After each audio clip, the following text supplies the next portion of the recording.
সুতরাং এই জায়গাগুলো খুব সূক্ষ্ম সূক্ষ্ম জিনিস, এবং সেটি একজন মনোরোগ বিশেষজ্ঞই আপনাকে বুঝিয়ে দিতে পারেন সেই জায়গাটা থেকে বার করে নিয়ে আসা। সেই দায়িত্বটা উনি নিয়ে নেন, এবং সেই জায়গাটা থেকে একটা সফল মনোরোগ বিশেষজ্ঞ যেই দায়িত্বগুলি সেগুলো পালন করে থাকে, শুধুমাত্র কোঅপারেট হতে হবে। অনেকেই কোঅপারেশন করেন না, কোনো কোনো ক্ষেত্রে মনে হয় যে ভীষণ শক্ত হয়ে যাচ্ছে জীবন, এই জীবনটা রাখবোই না, এক্ষেত্রে এটা ডিপ্রেশন থেকে হতে পারে তৈরি হয়। এবং কোঅপারেশন যারা করেন না, এই যে বললাম যেরকম ভারতবর্ষে যে মানুষরা স্ট্রেসে ভোগেন তাদের মধ্যে 75% মানুষ কাউকে দেখাতে চান না বা এই কথাটা শেয়ার করতে চান না। এর মধ্যে কিন্তু বেশ কিছু কারণ আছে। প্রথমত ট্যাবু। শারীরিক একটা সমস্যা হলে তাহলে কিন্তু দেখবেন পাড়া প্রতিবেশী বন্ধু বান্ধব সবাই দেখতে আসছে, সবাই একটা সিম্প্যাথি দেখাচ্ছে, কিন্তু যখনই একটা মানসিক সমস্যা হয়ে যায় তখনই সবাই একটা কিরকম অন্য চোখে এখনো এই 2020 সালেও কিন্তু সেই জিনিসটাকে দেখেন। সেটার জন্য তারা একটা দ্বিধাবোধ করেন। একদম। দ্বিতীয় ব্যাপার কি, তাদের মধ্যে কিছু ভুল ধারণা থাকে। প্রথমত তারা ভাবেন যে তারা হয়তো এরকম হলো যে একটা দুর্ঘটনার জন্য তার মন খারাপ লাগতে শুরু করেছে, তিনি তখন ভাবতে পারেন যে আচ্ছা এই ঘটনাটার জন্য আমার মন খারাপ, এটা কি চিকিৎসক সারাতে পারেন? কিন্তু ফরচুনেটলি চিকিৎসা শাস্ত্র এখন এতটাই উন্নত হয়েছে যে আমরা আপনার কিন্তু দুর্ঘটনাটাকে ফিরিয়ে নিয়ে যেতে পারি না। আমরা একটু থামবো, একটা ফোন নিয়ে ফিরছি। নমস্কার, কে আছেন? নমস্কার, কে আছেন আমাদের সাথে? হ্যালো হ্যালো, কে বলছেন? হ্যালো, কেউ রয়েছেন আমাদের সাথে? কে আছেন? করে কথা বলুন আমাদের সাথে, আমরা কথা বলার জন্যই বসে রয়েছি আপনাদের সাথে। যাই হোক, এগোই। তো তাদের কিছু মানুষের মনে হতে পারে যে এই দুর্ঘটনার জন্য আমার ডিপ্রেশন হয়েছে। তো এটা একজন চিকিৎসক কি করে সারাতে পারেন? খুবই স্বাভাবিক প্রশ্ন তাদের মধ্যে আসে। আমরা আপনার দুর্ঘটনাটা বা যে কারণে আপনার ডিপ্রেশন হচ্ছে সেটাকে কিন্তু সরাতে পারি না, সেটা সত্যি। কিন্তু চিকিৎসা শাস্ত্র এতটা উন্নত হয়েছে যে আপনার খারাপ লাগা, দুশ্চিন্তা হওয়া, সেটাকে কিন্তু কমানো যায়। আর আপনার ওই মনটা যখন তলানি থেকে একটা স্বাভাবিক জায়গায় এসে পৌঁছবে তখন কিন্তু আপনি নিজেই এই সব সমস্যা থেকে সমাধানের পথ খুঁজে নিতে পারবেন। সেই জন্যই আপনার একজন মানসিক রোগ বিশেষজ্ঞকে দেখানো দরকার। লক্ষণগুলো কি ডিপ্রেশনের যে লক্ষণগুলো দেখা যায় সেটা হচ্ছে মন খারাপ থাকা, দিনের বেশিরভাগ সময় ঘুম না আসা, খিদে না হওয়া। এই বিষয়ে একটা জিনিস আমি বলে দিতে চাই যে ডিপ্রেশনে স্বাভাবিকভাবে সাধারণত ঘুম এবং খিদে কিন্তু কম হয়, তবে যখন অ্যাটিপিক্যাল ডিপ্রেশন হয় সেটাও কিন্তু একটা ফর্ম অফ ডিপ্রেশন। সেক্ষেত্রে ডিপ্রেশনের বাকি সমস্ত সাইন সিমটমসগুলো থাকে, যেমন মন খারাপ লাগা, খিটখিট করা মেজাজ, আত্মবিশ্বাস না থাকা, দুশ্চিন্তা হওয়া, মনে হওয়া যে ভবিষ্যতে কিছু হবে না, সব কিছুর জন্যই আমি দায়ী, এই ধরনের চিন্তাগুলো সেগুলো তো থাকে। কিন্তু এই খিদে ঘুমের ব্যাপারটা কিন্তু উল্টো হয়ে যায়। সেক্ষেত্রে কিন্তু ঘুম এবং খিদে দুটোই খুব বেড়ে যায়। এক্ষেত্রে আমরা এটাকে অ্যাটিপিক্যাল ডিপ্রেশন বলি। সুতরাং ডিপ্রেশনের অনেকগুলো ভাগ রয়েছে, অনেক রকম ডিপ্রেশন হতে পারে। কখনো আপনার এই ডিপ্রেশনের জায়গাটা আসেনি তো, তাহলে আমাদের সাথে ফোন লাইনে কথা বলে পরামর্শ নিতে পারেন। তাছাড়াও ডাক্তার টিশাম্পতি নস্করের সাথে যোগাযোগ করতে পারেন। তিনি মেডিমার্ট ভুটিয়া মার্কেট, হাকিমপাড়া, শিলিগুড়িতে নিয়মিত চেম্বার করেন, এবং মেডিমার্ট হসপিটাল রোড সেখানেও নিয়মিত, সেখানে কিন্তু উনি চেম্বার করেন। যারা যোগাযোগ করতে চাইছেন ওই অঞ্চলে যোগাযোগ করতে করবেন। বিশেষ করে একটা কথা বলি, যে আপনি বললেন না যে আমার এই সমস্যাটা আছে, আমার টেনশন হচ্ছে, স্ট্রেস হচ্ছে, আমার ডিপ্রেশন হচ্ছে, আমি চিকিৎসকের কাছে যাব না, তাহলে তো সেখান থেকে আস্তে আস্তে আমি আরো আমার কাজের জায়গা নষ্ট হবে, আমার পারিপার্শ্বিক সমস্ত সম্পর্ক সবকিছু শেষ হয়ে যাবে। একদম। তো এই জায়গাটা বোঝার মতো মানসিকতা কি সেই সময়টা থাকে না? সেক্ষেত্রে যিনি এই সমস্যাগুলোতে ভুগছেন, যেরকম দুটো জিনিস বললাম যে তাদের মনে হয় যে আদৌ কি এটা চিকিৎসা সম্ভব, সেরকম আরেকটি বড় কারণ আছে, সেটা সাইকিয়াট্রিক যে ওষুধগুলো সেগুলো নিয়ে লোকে দুশ্চিন্তা কিন্তু প্রচন্ড মাত্রায় আছে। প্রথমত সেগুলো সাইড এফেক্ট নিয়ে, দ্বিতীয়ত একটা ধারণা তাদের মধ্যে হয়েছে যে ওগুলোতে শুধু ঘুম পায়, এই দুটো ব্যাপার কিন্তু সত্যি নয়। এই ডিপ্রেশন বা অ্যাংজাইটি এই সমস্যাগুলো সারানোর জন্য খুব স্পেসিফিক ওষুধ আছে। এবং সেগুলো তো মোটেও ঘুম পায় না। ঘুম যদি প্রয়োজন হয় অবশ্যই সেই রকম ওষুধ দেওয়া হবে, যার ক্ষেত্রে ঘুম বেশি পাচ্ছে তাদেরকে সেরকম ওষুধ দেওয়া হবে। তো প্রত্যেকের জন্য স্পেসিফিক কিছু রিকোয়ারমেন্ট অনুযায়ী, প্রয়োজনীয়তা অনুযায়ী কিন্তু ওষুধ আছে। তো সেই ব্যাপারটা মাথায় রাখতে হবে। আর দ্বিতীয় ব্যাপার হচ্ছে ওষুধের সাইড এফেক্ট।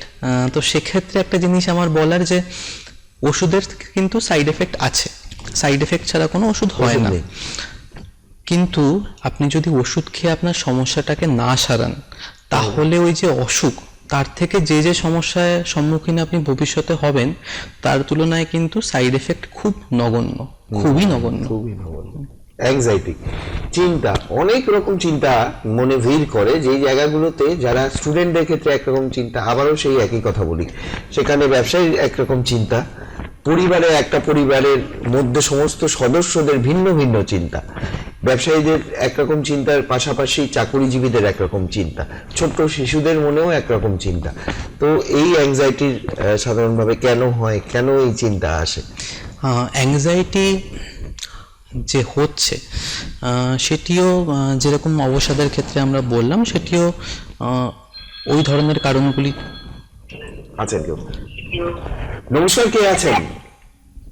হ্যালো, হ্যালো, কে বলছেন? নমস্কার। ডাক্তার বাগেরহাট থেকে বলছি। আমার ছেলের ব্যাপারে একটু বলবো। হ্যাঁ, নিশ্চয়ই বলুন। আমার ছেলে 10 বছর বয়স, কিন্তু ও পড়াশোনা করতে চায় না, আর রাগ উঠলে একদম সব ঢিল দিয়ে একদম ছোড়াছুড়ি করতে থাকে। হ্যাঁ, আচ্ছা। আর একদমই শুনতে চায় না, কথা শুনতে চায় না, খুব জেদ করে এটা সেটার জন্য একদম যেটা বলতে জন্মানোর সেটাই পরে দিতে হাঁটা হবে। চলা কথাবার্তা এগুলো কি সময় মতন শিখেছে? একদম খুব জেদ করে। আচ্ছা আচ্ছা, একটু কথা একটা জিজ্ঞেস করি, যেটি ডাক্তারবাবু আমাকে জিজ্ঞেস করতে বললেন, যে জন্মানোর পর স্বাভাবিকভাবে কথা বলা, হাঁটা এগুলো কি করেছে? হ্যাঁ, সবকিছু ঠিক ছিল, কিন্তু ছোটবেলায় ওই আমাদের একটা সৃষ্টি হয়েছিল। হ্যাঁ, তো আমি প্যারামন হাসপাতালে কোনো জায়গার নাম নেবেন না, আপনি এমনি বলুন।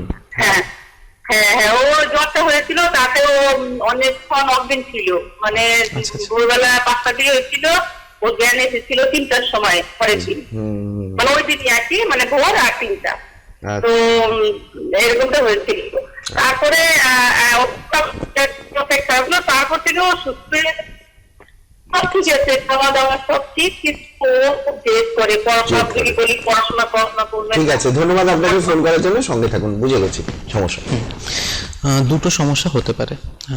প্রথম ব্যাপার যে একটু অফ টপিক হলেও আমি বলে দিচ্ছি, যেহেতু উনি ফোন করলেন, সেটা হচ্ছে যদি ছোটবেলায় এরকম কোনো ট্রমা হয়, সেক্ষেত্রে একটু একটা আনফর্চুনেট প্রবলেম হতে পারে, যেটাকে আমরা ইন্টেলেকচুয়াল ডিসএবিলিটি বলি, যে বুদ্ধিটা সমবয়সী মানুষদের তুলনায়, সমবয়সী বাচ্চাদের তুলনায় একটু কমে যাওয়া।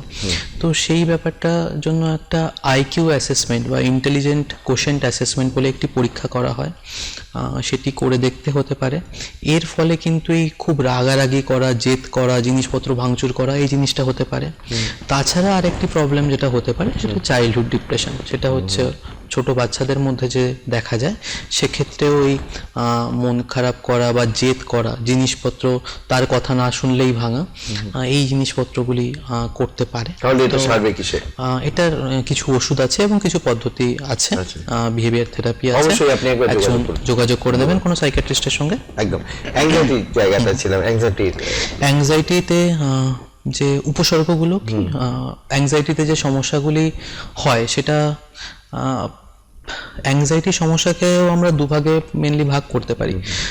এক ধরনের অ্যাংজাইটিতে হয় যে সমস্ত কিছু নিয়ে, দৈনন্দিন জীবনে সমস্ত কাজ নিয়ে, সব কিছু নিয়ে উদ্বেগ, যে আমি একটা চেয়ারে বসে আছি, সেই চেয়ারটাও ভেঙে পড়তে পারে, আমি হাঁটার সময় আমার গায়ে কিছু একটা পড়ে যেতে পারে, আমরা যেরকম বলি বেশি চাপ নিস না। তো এই যে উদ্বেগ, এটাকে আমরা জেনারেলাইজড অ্যাংজাইটি ডিসঅর্ডার বলি।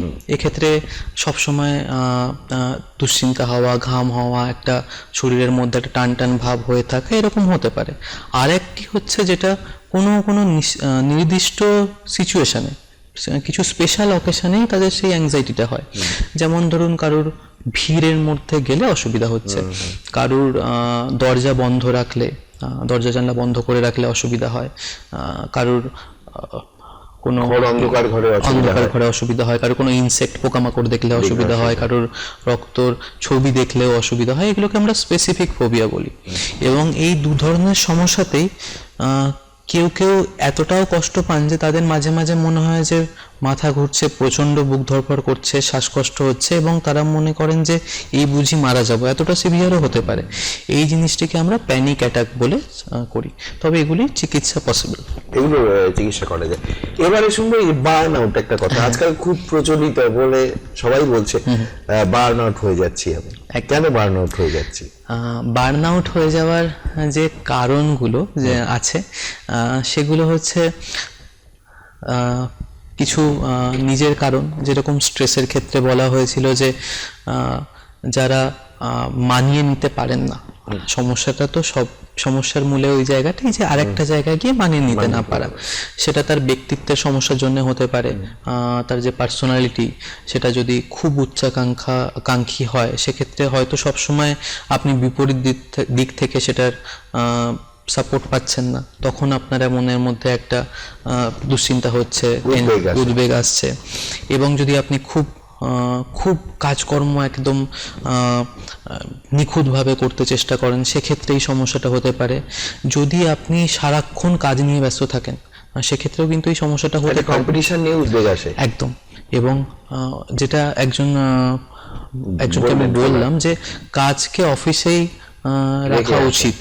অনেকে হয় যে সামাজিক অনুষ্ঠান সেখানে যাচ্ছেন না, তিনি কাজ নিয়ে পড়ে আছেন, যে ফ্যামিলি তাদেরকে সময় ঠিকঠাকভাবে দিচ্ছেন না। তো এই ফ্যামিলি, আপনার কাজ, আপনার যে হবি, এগুলো কিন্তু সব আপনার সাপোর্ট সিস্টেম। যে কোনো খারাপ পরিস্থিতি এটাই কিন্তু আপনাকে হেল্প করবে। তো সেই জায়গাটা অবশ্যই তাদের বজায় রাখা উচিত। যারা পারেন না তাদের ক্ষেত্রে কিন্তু এই সমস্যাগুলো একটু বেশি হয়। এছাড়া যে অফিসে আপনার মনে হয় যে ঊর্ধ্বতন কর্তৃপক্ষ আপনার সঙ্গে সঠিক আচরণ করছেন না, আপনার যে পারিশ্রমিক বা সম্মান সেটা ঠিকঠাক পাচ্ছেন না, বা খুব সমস্যা হয় যখন কোনো অফিসে যারা কর্মচারী তাদের মধ্যে একটা সমন্বয়ের অভাব থাকে, তখন অতিরিক্ত কাজ করতে হয় কিন্তু ফল পাওয়া যায় না। একটা জেলাস হয় যে সে ভালো কাজ করছে, আমি কম কাজ করছি, এরকম একটা আমি বেশি কাজ করছি, সে কম কাজ করেও সে তার প্রমোশন হয়ে যাচ্ছে। এই জায়গাগুলো কিন্তু অবশ্যই বার্ন আউট করতে পারে। এর জন্যই এই যে বার্ন আউট থেকে বেরোনোর উপায় কি কিছু রয়েছে? অফিসে যদি সংঘাত কিভাবে এড়াবো, বা ঊর্ধ্বতন কর্তৃপক্ষের সাথে আমার যারা নিচুতলার কর্মীরা তাদের এই সংঘাত কিভাবে এড়াবে? প্রথমত কোনো সমস্যা সমাধানের উপায় হচ্ছে সংঘাতে না যাওয়া। যখনই আপনি কোনো সমস্যাকে সমাধান করতে চাইছেন, ধরুন আপনার কোনো কিছু দরকার, তো আপনি যদি তাকে গিয়ে খুব চেঁচামেচি হইহট্টগোল করে বলেন যে আমি তোমার কাছে এটা চাই, আমাকে দিতেই হবে বলে খুব ঝগড়াঝাটি করেন, তাহলে তো জিনিসটা দেবেন না। তো যখনই আপনার কিছু প্রয়োজন, তখন সেটাকে আপনাকে ঠান্ডা মাথায় গুছিয়ে ভালো করে কেন প্রয়োজন সেটা বুঝিয়ে তার কাছে চাইলে দেখবেন যে সেক্ষেত্রে সেটা পাওয়ার সম্ভাবনা অনেক বেড়ে যায়। তো সংঘাতে অবশ্যই যাবেন না। এবং আপনার হাতে কিন্তু সবকিছু নেই। আর একটা মানুষ আপনার সঙ্গে কেমন করে ব্যবহার করবেন, ঊর্ধ্বতন কর্তৃপক্ষ আপনার সঙ্গে কেমন করে ব্যবহার করবেন, বা অফিস আপনার সঙ্গে কেমনভাবে ব্যবহার করবে, এই জিনিসটা আমাদের হাতে নেই। আমার হাতে কি, আমি কিভাবে ব্যবহার করব, আমি কিভাবে রাস্তায় চলাফেরা করব, সেই জিনিসটা আমাদের হাতে। তো আমরা সেটাকে যতটা একটা স্ট্যান্ডার্ড ঠিকঠাক ভাবে নিয়ে যেতে পারি, তাহলে এই সমস্যা থেকে সমাধান সম্ভব। এবং যখনই আমরা যেটা আমাদের কন্ট্রোলে নেই সেটাকে কন্ট্রোল করার চেষ্টা করছি, তখনই কিন্তু এই উদ্বেগ শুরু হচ্ছে। কারণ কিছু তো করার নেই, যেগুলো আনকন্ট্রোলেবল সেগুলো তো কন্ট্রোল করা যায় না। আর দ্বিতীয় ব্যাপার কি, যখন আপনাকে কেউ বলছে যে অতিরিক্ত কাজের প্রেশার দিচ্ছে বা দায়িত্ব দিয়ে দিচ্ছে, কিছু কিছু সময় সেগুলো করতে হয়, কিন্তু সেটা যদি সব সময় হতে থাকে তাহলে না বলতে শেখাটাও দরকার। কারণ নিজেকে ভালো রাখতে হবে। কাজের জন্য ফ্যামিলি টাইম বা সোশ্যাল টাইম, সেগুলোকে অবশ্যই কখনো স্যাক্রিফাইস করবেন না। রেয়ার অকেশন, কখনো কোনো বিরল মুহূর্তে সেটা করা যেতে পারে, কিন্তু সেটা যদি দৈনন্দিন রুটিন হয়ে যায় তাহলে কিন্তু খুব বিপদ। যে শখ আপনার ছিল যেমন বললাম যে ওগুলোই আপনার কিন্তু আশ্রয়ের জায়গা, সেই জিনিসগুলোকে বজায় রাখার চেষ্টা করুন। সুষম খাদ্যাভ্যাস করুন, ঘুমানোটাকে সময় মতন করার চেষ্টা করুন, নেশার অবলম্বন নেবেন না। চা, কফি এবং বিভিন্ন নেশার জিনিস যদি প্রচুর বেশি মাত্রায় খেতে শুরু করেন সেক্ষেত্রে কিন্তু এই সমস্যাটা বেশি হয়। যত কম খাওয়া যায় সেগুলো, এবং ডেলি এক্সারসাইজ বা অল্প যোগা, বা যদি অল্প সময় খুব তাড়াতাড়ি হাঁটা যায় সেটা মিনিট 15 হলেও, এই জিনিসগুলো করলে কিন্তু একটা পজিটিভ রেসপন্স পাওয়া যায়।